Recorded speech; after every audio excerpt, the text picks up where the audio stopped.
Hi, my name is Tomasz Poszytek, and in this video I would like to show you a cool approach that you can implement in your RPAs to help bots actually resolve an reCaptcha V2 challenge. And now this approach is maybe not so useful when speaking about attended runs, because in case such a challenge appears for an attended bot, then simply can display a message box that requires a user to step in, resolve the challenge, then close the message box, and so the bot can continue. However, when speaking about unattended sessions, unattended runs where they are being executed somewhere on a virtual machine or elsewhere where maybe there is even no terminal to access that machine, then asking users to actually sign in to help bot resolve CAPTCHA challenge might be a challenge as well. So what I have developed is a solution that is doing a screenshot and then using actionable messages is actually asking user to select these tiles which are containing answers to the requested challenge. And now you have to as well be aware that the reCaptcha V2 challenge is not actually being displayed every time, because I noticed that it will only start to appear after like 10 or more attempts to like tick mark that checkbox, that reCaptcha checkbox from the same machine, from the same IP on the same day. So if you do have like less than 10 executions per day, then possibly you will never face that reCaptcha challenge. However, if your bot is signing into a specific website several times a day, like more than 10 times a day, then it's very highly possible that at a specific attempt, 11th, 15th, whichever, this kind of reCaptcha challenge will appear. Now, what is reCaptcha challenge? You possibly all know. This is this kind of a box which is displaying 9 or 16 tiles, and there is a request to tick mark or select only these tiles which are containing a specific object, like traffic lights or a car or a bike, whatever. Furthermore, reCaptcha is constructed this way that it is usually being implemented on a website as an iframe. So both that checkbox that you will see in a moment is an iframe, so it is not clickable by the bot.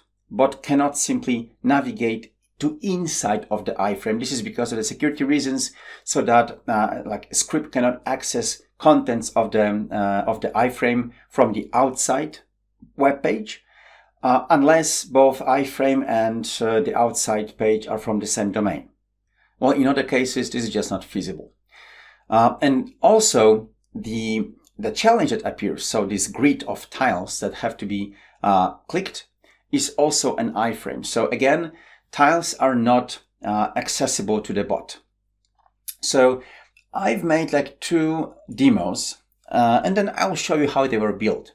The first one is actually, so this demo type first, is actually using the Google demo for reCaptcha, where you have an example of how would it be really perfect when both the checkbox and the tiles are accessible to the bot, so that bot can simply create UI elements and then navigate to specific UI elements on the website.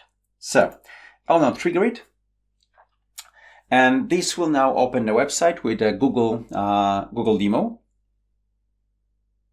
in just a second.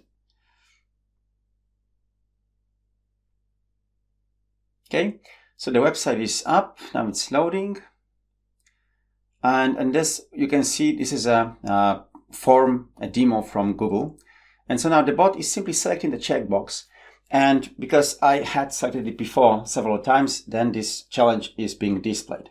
And now I'm being sent an actionable message that you'll be seeing in just a moment. Right, there is a message that is containing that screenshot.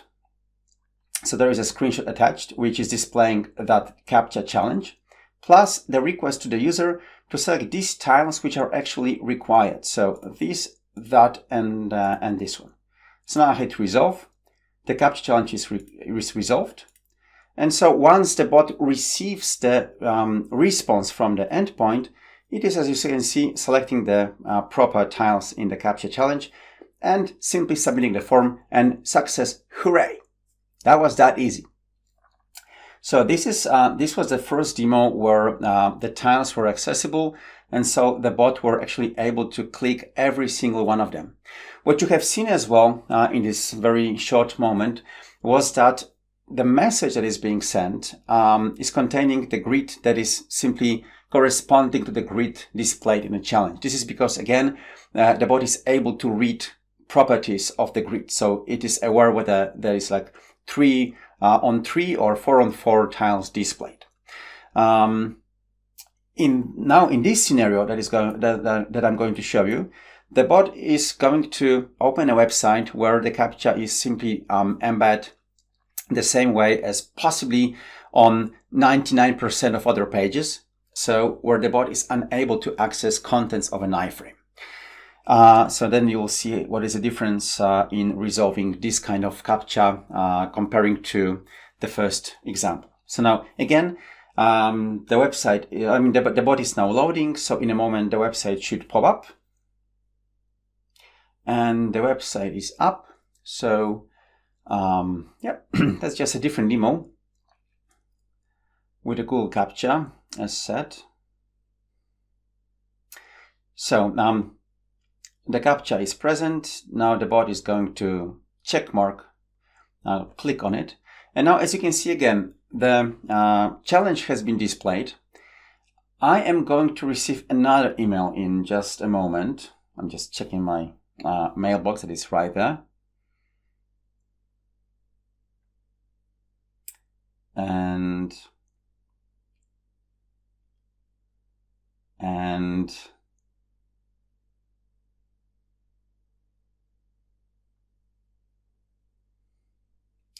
there it is. So there is an email. Now this email is a bit different because first it requires me to select the proper layout. So that can be 4 on 4 or 3 on 3. In this case, it's 3 on 3. And I need to select the mountains or hills. There is again this screenshot, so I can open it to see. Well, it's just the first row. And again, resolve, all fine. And so now the bot is going to, again, select these tiles which corresponds to the requested object. Now, both examples were done successfully. However, there are several challenges when trying to resolve CAPTCHA. I mean, apart from the fact that in a proper implementation, it is embedded as an iframe. Well, first of all, user has just 2 minutes to resolve the CAPTCHA. The more attempts the user is doing to resolve the CAPTCHA, the more failures, the more questions CAPTCHA is going to display. So for example, if for any reason user will not fit in those 2 minutes in the first time, or will select wrong tiles in the first time, then it's highly possible then the second time the reCAPTCHA is not only going to ask once for the answers, but twice. So for example, on the first screen, it will ask for mountains or hills, then there will not be a button verify, but next. And then on the second challenge, it will ask to, for example, point or select these tiles which are containing motorcycles. And then user there is again going to be either able to select because those motorcycles would be present in any of those tiles, or if not, user must click on skip button. Nevertheless, the goal is that all these actions, like no matter how many another challenges reCAPTCHA is going to display, everything has to be done in 2 minutes. So the architecture of my solution is built this way that, well, maybe, I'll just show you how it is built using the RPA.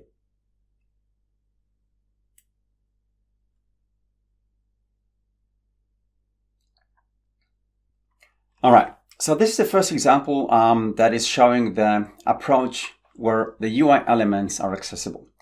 And that's fairly easy. So first, it's certainly reCAPTCHA. Then it's getting details of the reCAPTCHA challenge iframe. So of data that is being displayed with the tiles. Now, this is done by using an attribute that is not really like visible inside the get details element of a web page. However, we can find it in the documentation.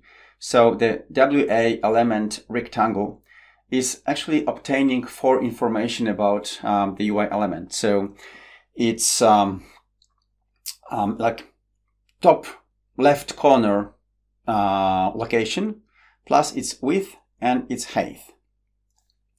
So this is what the WA element rectangle attribute name is getting. And then what I'm checking here is that if the, let's say, X value of that element or Y, I don't remember. Anyway, one of those attributes is minus, because that iframe challenge is like outside of the screen. It means it is not being displayed, because well, there is like no better way to do that, because that iframe is always within the HTML code of the website, but sometimes it is like outside of the visible screen, and sometimes it is just being located in the visible spot.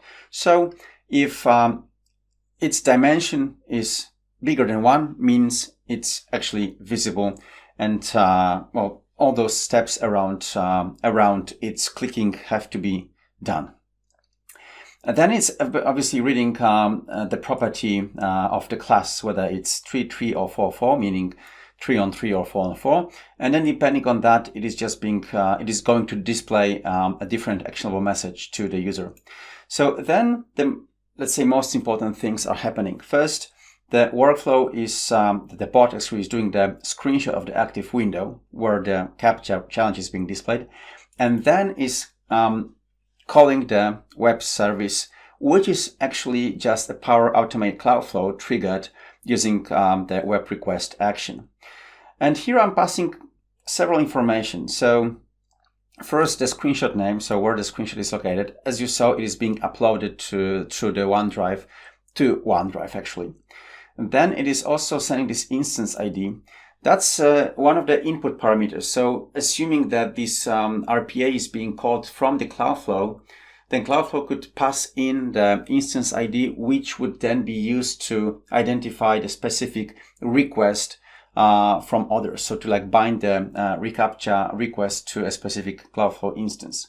There is also this CAPTCHA type, which is simply the information about the layout. So whether it's 3 on 3 or 4 on 4. And then what is important around this action is that it is waiting like 100 seconds for the response. 100 seconds, so a minute, 1 minute and 40 seconds. Well, why? Because I just assume that it will maybe require like 20 seconds to process that CAPTCHA tiles, to click on the proper tiles. If it fails in these 100 seconds, then as you can see, it's like there's also a counter of attempts. So this approach to ask a user to select a proper tiles using actionable messages can only be sent up to 5 times. So if this number of requests hasn't yet exceeded number 5, and then if the response from the web service is different to 200, or this time spent waiting on the response exceeded 115 seconds, then reCAPTCHA, or the bot, is trying to like execute the whole process from the scratch. So it is going again to the website and is going to the label to start the whole process from the selecting button again. However, if the response from the reCAPTCHA was done within the time, then obviously what it's doing is simply like parsing the response. Where was that? It's here. So it's just parsing the response, and then it's going through every information about every image from the response, checking whether its selection is set to be true or not. And of course, as well, in each one is checking if the time spent already on the whole process is not exceeding this magical 115 seconds. and the number of attempts is not yet higher than 5. Anyway, if everything is fine, then it's just selecting the tiles, increasing this variable of the row, because you have to be aware that this tile actually, is just one tile. It's called the image challenge. It's the one. And obviously, because it's not, like each image is not having its own class or its own ID. Therefore, they're just being selected using the index both on row and on column, right? So this is why these indexes are being increased. The current row and the current column are being modified per each run. And in the end, if everything went fine, it's hitting the button verify. Now, there is another information here. So if after hitting the button verify, the reCaptcha challenge is still being displayed, right? So if its presence is still on, so that's the one, and there was still like less than 5 attempts, it means that there might have been displayed another captcha challenge with either tiles to be selected or the button to be skipped, right? And so now the process is not like starting from all over again, but it's starting from the moment where it is doing a screenshot of the displayed reCaptcha challenge and again requesting the user to select proper tiles in actionable message. Now, otherwise, if either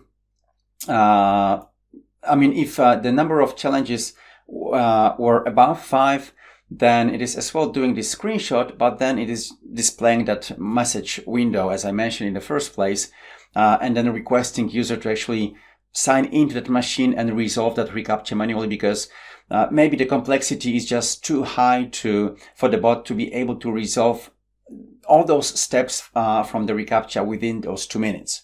Because, well, we have this latency and the lags related to first sending the request to the Power Automate Cloudflow, then for the Cloudflow to process what it has received, then sending email, then getting response from the email, then sending response back to the RPA. So there are several places where we are facing some kind of latency and lags, and they can really impact the whole solution. And even if the user is just waiting for that email and then selecting immediately after it arrived in their email inboxes, then still there is something that we cannot, this solution just cannot overcome, right?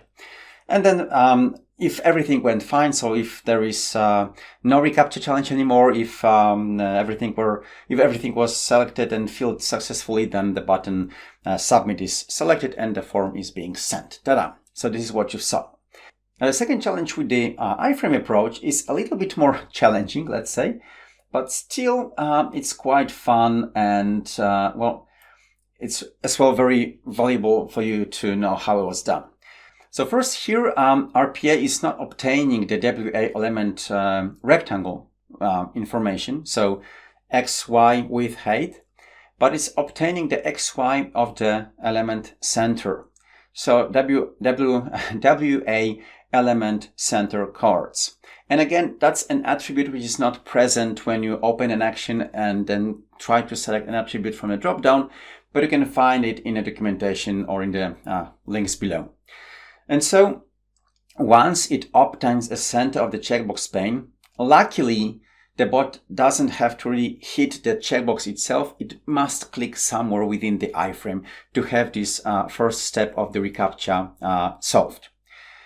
So then it's just getting the information about the real center, because it has to be incremented by the display rectangle X and display rectangle Y of the browser.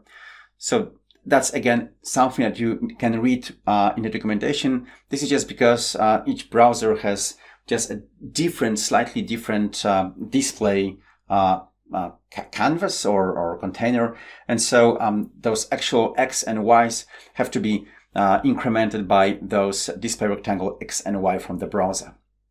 So then bot is sending the click. And here again, it is obtaining the WA element coordinates, center coordinates, to check if the CAPTCHA presence, this dialog box with tiles is present in the visible area or not.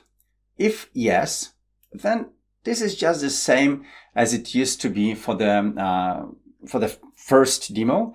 So it's getting the screenshot of the visible screen and is invoking the web service. However, in this case, it is sending information 0 to the CAPTCHA type, which is then being used by the first Power Automate Cloudflow to send a different adaptive card, the actionable message that is containing the buttons for the user so that they can select the layout that is being used by the CAPTCHA challenge, because as said, bot is unable to identify it. And then once the response is received, the bot is actually doing some kind of magic. So first of all, I'll just scroll a bit higher. What is very, very important here is that you need to find out the dimensions, the width and heights of all the UI elements which are present inside the iframe. So you need to open developer tools and get width and heights of the header, of each image tile, of the footer tile, of the button to verify, skip or whatever. So you need to know their heights and widths so that you will be able to calculate their actual XY position, so where the bot has to click. And also what is very, very important, and that happened at the top, is that you need to run a script to return yourself the window device pixel ratio, because every window has a slightly different pixel ratio, right? So it's now barely happening that 1 pixel from the HTML CSS is like 1 pixel from the display screen. And what these WA element coordinates, rectangle center coordinates is returning is actually a width and heights and X and Y's corresponding to the display screen. So calculated in pixels, in display pixels, not in the CSS pixels. So for example, if something on the website has 100 pixels width, and that's defined by the style, then on this screen that I'm presenting right now, where my device pixel ratio is 1.25, its actual width is 125 pixels. And that is really, really important to remember, so that every width and height that you're going to use later, like to calculate where a specific tile starts and where a specific tile ends and where the button starts and so on, has to be multiplied by this device pixel ratio, right? Like in here. So that's the case that we have like 3-on-3 tiles. And now we are checking if the first tile should be selected. If response for the first tile is saying yes, it should be selected, then bot is calculating its middle X and Y by using the X and Y of the iframe, of the top iframe, let's say, location. And then it's adding these 63 pixels multiplied by device pixel ratio, because 63 pixels is half of the width of a single tile in 3-on-3. And because this is an X, so the bot is trying to move a cursor 63 pixels from the left edge of the CAPTCHA challenge, right? So it should be like in the middle of the first column of tiles. And then Y, the Y, so the column is being calculated by, again, adding to Y location of the whole iframe, this browser display rectangle, plus the CAPTCHA header height, which was calculated higher, so that I know that CAPTCHA header height has like 127 pixels, then multiplied again by the display pixel ratio is something more, and then again plus 63 pixels multiplied by device pixel ratio. Why? Because again, I want to move the cursor, so it is like already moved from the left edge 63 pixels, and then from the top edge it has to be moved using the value, sorry, and then from the top edge, it has to be moved by the height of the header plus 63 pixels, which is again half of the height of a single tile. And so this calculation should bring the cursor into the exact middle of the first tile in the first column in the first row. And then this calculation is being done respectively for every other tile by multiplying the 63 by like 1, then 3, then 5, then 7, depending whether they are 3 on 3 tiles or 4 on 4. The same happens to the Y location, right? So to the number of rows. And so once all those tiles which have to be selected are selected, the bot then goes to this kind of logic where that you already saw in the previous example. So again, it is trying to calculate the location of the next verify skip button, again by calculating its X, because well, again, I was able to, using developer tools, find out what is the location of the button in the iframe. So then I need to only multiply it by this device pixel ratio. The same happens with its Y location. So it's again the height of the header plus the tiles display grid, plus 7 is the padding between the tiles and the footer, plus 31 is again the half of the height of the footer. So this should again bring me to the middle of the height of the button. And so this is how it's done. And in the end, again, the bot is checking if the challenge is being displayed or not. If yes, try once again. If yes, and number of attempts is higher than 5, then display this dialog, this message window. Otherwise, simply fill in the remaining fields and hit button to post. So this is how this is actually being done. And now let me show you as a last thing the workflows, because that's another really important thing. So to handle this user request, or this challenge, the CAPTCHA challenge, I have built or written 2 workflows, 2 cloud flows. First one is called the request user input reCAPTCHA, and this is the one that is actually being called from the RPA.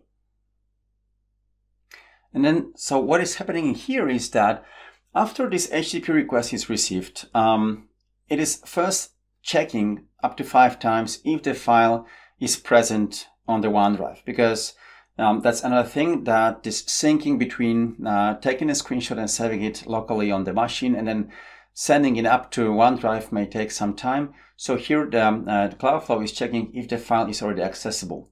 And then it's creating a new row, and that's the most important thing around these Cloudflow activities. So here Cloudflow is simply creating a new entry in Dataverse in this reCAPTCHA logs table, where it is saving information about what is the type of a CAPTCHA and what is its instance ID.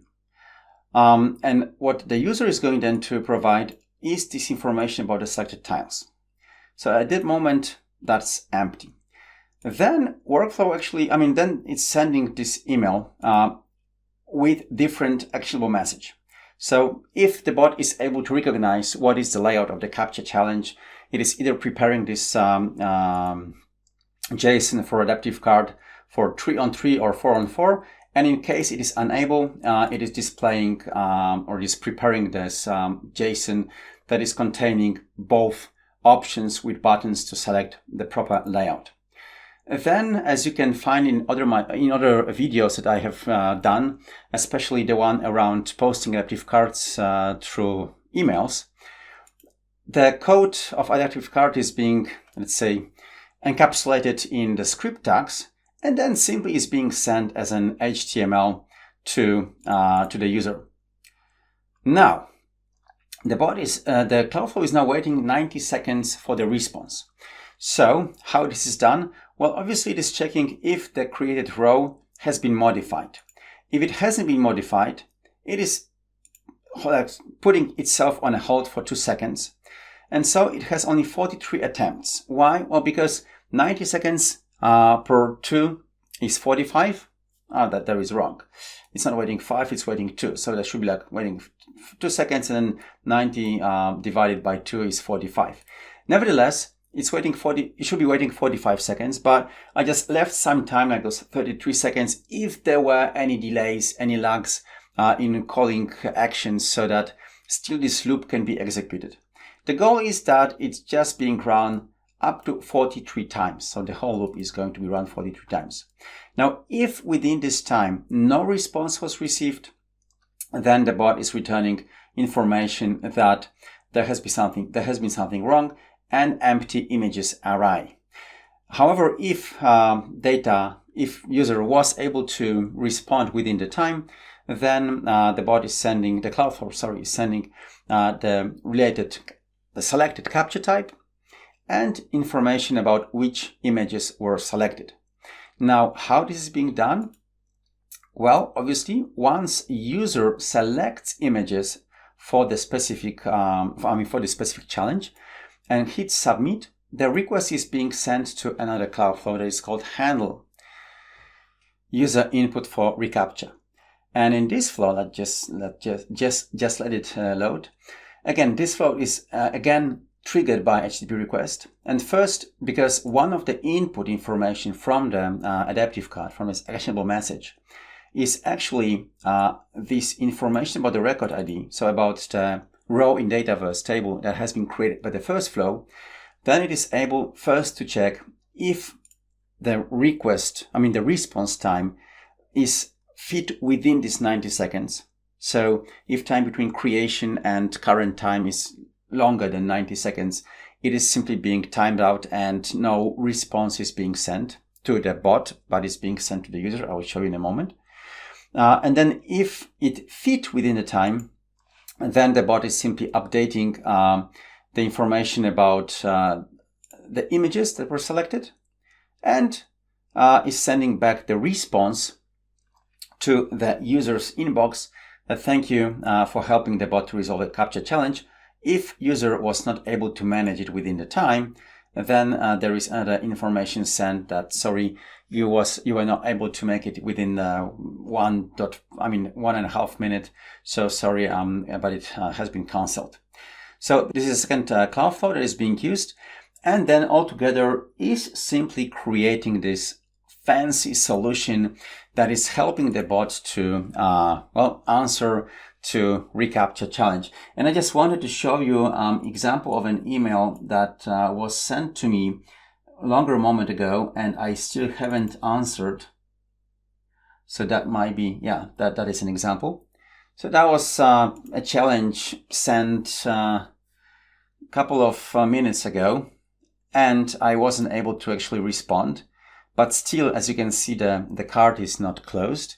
So I will now try to select something and hit the resolve. But for this case, because I already have exceeded very, very much this 1.5 minute, then the other flow is returning information that sorry, this request has expired. So sorry, not sorry, but we just cannot help you in that case. You are too late, too slow. And that's it.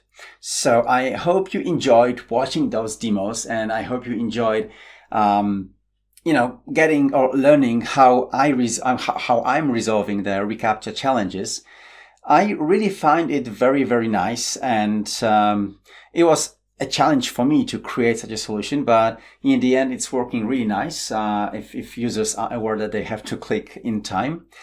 So if you do have any questions around details of how this solution was built, or would you like me to help you build such a solution in your environment, don't hesitate and simply contact me through messages either on Twitter or LinkedIn or whatever. One last important thing around the actionable messages. If you're interested in posting actionable messages to your inboxes, to inboxes in your tenant, then please be aware that you are meeting all the requirements that are needed to be able to complete such a scenario. And to learn what is required, navigate please to my other video about sending adaptive cards to Outlook. And well, that's all from my side. Thank you very much for watching. Of course, mark and rate the video, thumbs up, and of course, and please subscribe so that you'll have an access to more of these awesome videos, more of those interesting and challenging solutions. Once again, thank you very much. Bye bye.